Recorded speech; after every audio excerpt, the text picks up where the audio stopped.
부흥 강사들의 메시지 방향성이 기도를 오로지 만사형통, 개인 문제 해결을 위한 것처럼 생각하게 만들던 시절이 있었습니다.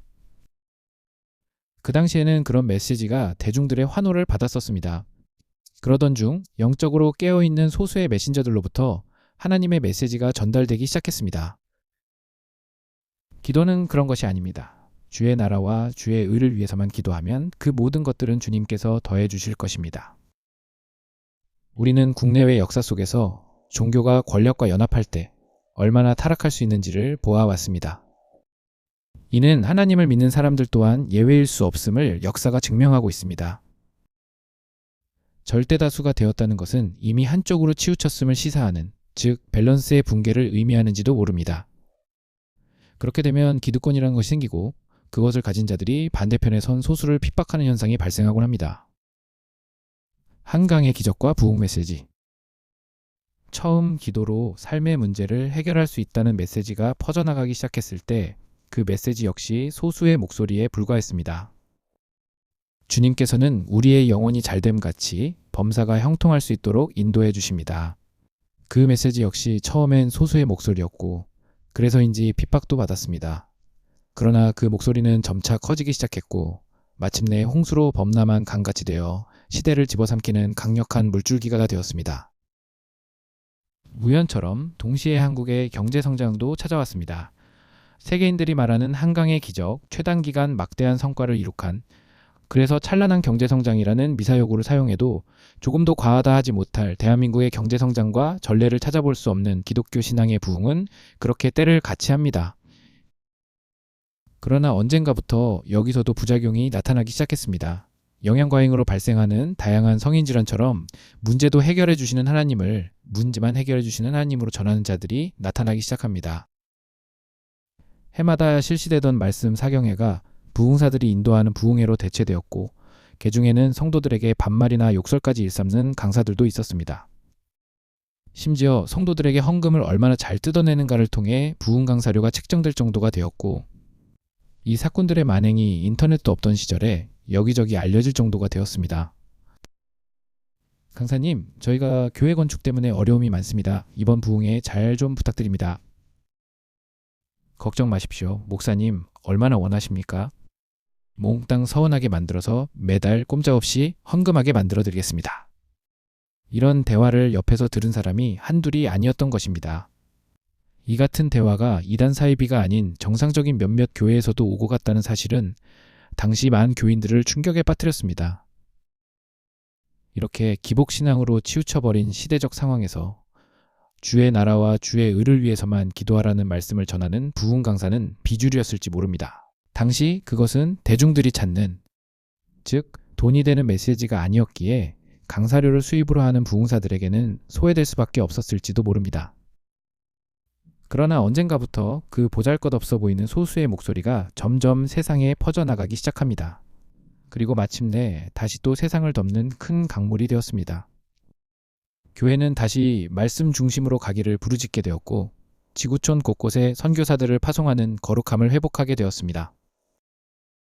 이를 통해 시대적 트렌드, 즉 권력과 신앙이 합쳐지면 부작용이 발생할 수 있음을 알 수 있습니다.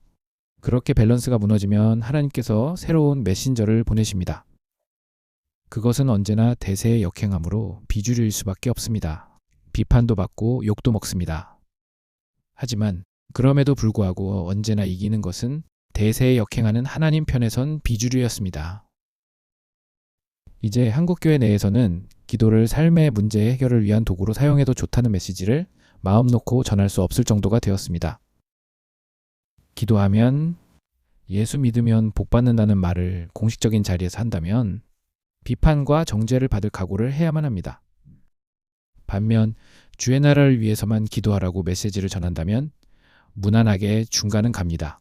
적어도 욕은 먹지 않을 수 있습니다. 하나님의 나라를 위해서만 기도하는 것은 분명 영적으로 성숙해진 증거이긴 합니다. 그러나 하나님의 나라를 위해서만 기도할 만큼 영적으로 성숙하지 않은 초심자들의 설 자리가 없게 되었습니다. 그들에게 필요한 메시지가 공급될 수 있는 통로들이 상당 부분 차단되었습니다. 사람을 움직이는 것은 동기입니다. 동기가 부여되지 않으면 사람을 움직일 수 없습니다. 동기부여 없이도 사람을 교회 의자에 앉혀놓을 수는 있지만 그 사람을 하나님께 진실된 마음으로 기도하며 부르짖게 만들기 위해서는 기도하고 싶게 만드는 동기가 필요합니다. 누군가에게는 그것이 주의 나라일 수 있습니다. 그러나 누군가에게는 부모님 또는 아픈 자녀 아니면 자신의 처지일 수도 있습니다. 사람들은 인간적인 문제 해결을 위해서 기도했을 때 발생할 수 있는 여러 가지 부작용을 염려합니다. 그러나 그들은 기도의 대상이 하나님임을 간과하고 있습니다.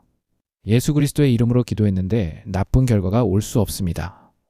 기도의 대상을 하나님께로 정하고 진심으로 기도다운 기도를 했던 사람들 중에 나쁜 성적표를 받게 된 사람은 없습니다. 우리는 원하는 대로 문제가 해결되지 않았음에도 하나님께 감사의 고백을 하는 사람들을 봅니다. 그것은 그들이 하나님께 기도했기 때문이며 진심으로 기도다운 기도를 드렸기 때문입니다. 구더기 무섭다는 핑계로 장을 못 담그겠다는 게으른 안악처럼 일부 성도들은 감당치도 못할 거룩을 흉내내다가 아예 기도하기를 포기하고 있습니다. 선하지 않은 사람이 선한 척하는 것을 위선이라 합니다.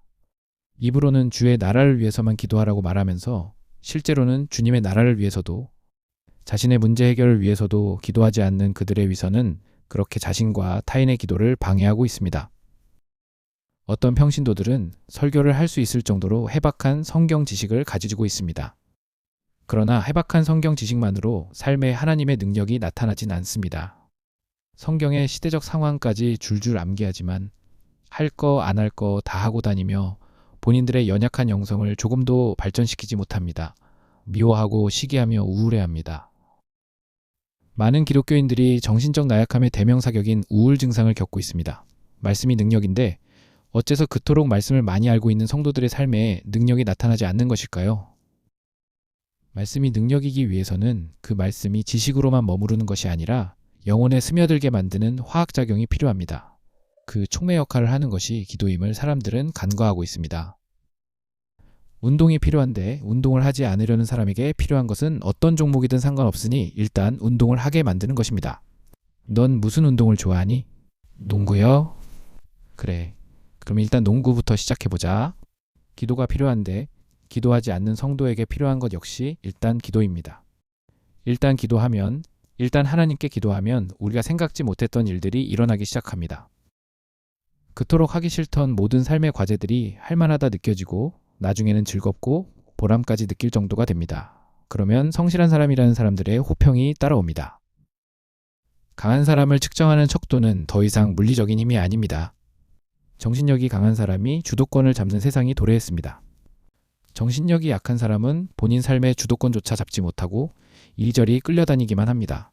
정신력이 강한 사람이 본인의 신체도 원하는 만큼 단련시킬 수 있습니다.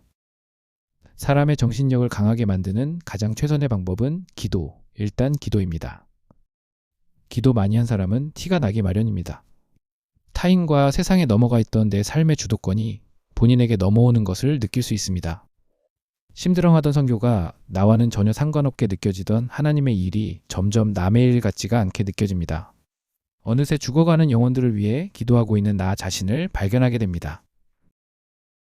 세상과 사탄에게 넘어가 있던 내 영혼의 관심사가 주님을 향하게 됩니다. 나에게 넘어왔던 주도권을 다시 주님께로 넘겨드리려는 자기 자신을 발견합니다. 기도하면 그것이 한결 수월해집니다. 기도하면 그래서 정신력이 강해지면 TV를 끊을 수 있고 스마트폰 중독에서 벗어날 수 있습니다. 지루하기 짝이 없던 성경을 읽어나가는 재미가 쏠쏠해지고 자기 개발을 위해 꿈만 꾸고 실천은 하지 못했던 운동도 공부도 모두 할 수 있습니다.